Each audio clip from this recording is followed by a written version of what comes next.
يعطيكم العافية. صفحة 34 رياضيات صف السادس. أعطي قياس الزاوية A في كل شكل مما يأتي. الشكل الأول، الزاوية A هون هيك هيك متقابلة بالرأس مع الزاوية 80، فقياسها 80. ليش؟ لأنه الزاويتان المتقابلتان بالرأس متساويتان. إذن الزاوية A متقابلة بالرأس مع الزاوية 80، فإذا قياسها 80. الصورة الثانية، الزاوية A متقابلة بالرأس مع الزاوية 70، فقياسها 70. متقابلتان بالرأس لهما نفس القياس. رقم 3، الزاوية A مع الزاوية 60 متجاورتان على نفس الخط المستقيم.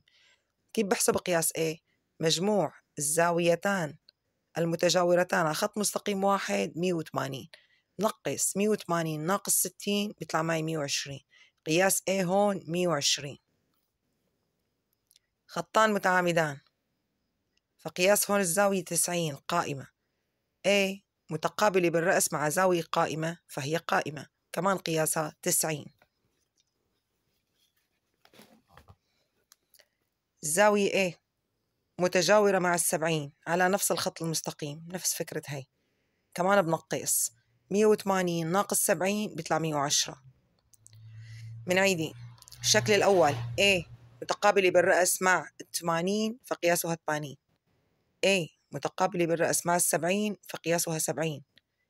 A و60 متجاورتان، قياس A 180 ناقص 60 120.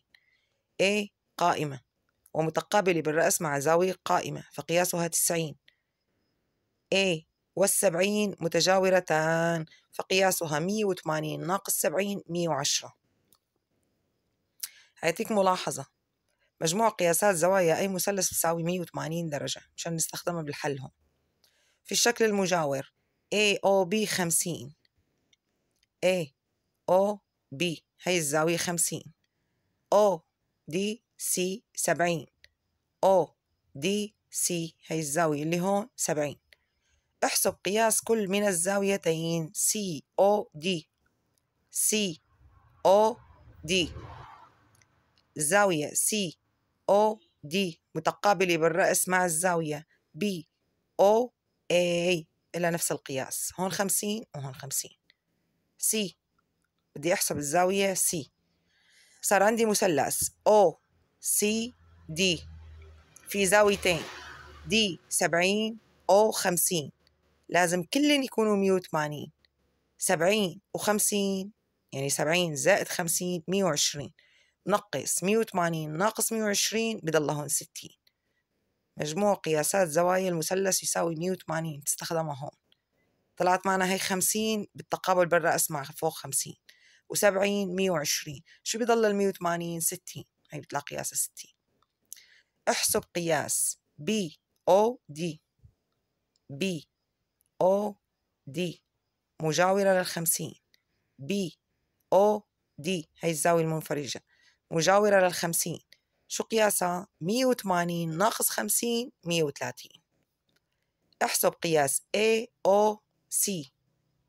AOC إما بتقول مجاورة لل50 وبتطرحها من 180 بيطلع 130، أو متقابلة بالرأس مع هي اللي طلعت من شوي معنا 130. في الشكل المجاور احسب قيمة الزاوية X عند حامل الجلاس عمود، وعندي هذا الخط عمود، يعني عندي خطين متعامدان. مو عمود معنى عمود يعني خط هون نازل على هذا الخط. عندي هون الزاوية 89 مكملتها لل 180 هي X. 89 مكملتها لل 180 هي X لأن الزاويتان متجاورتان. نقص 180 ناقص 89 بيطلع 91. يعطيكم العافية.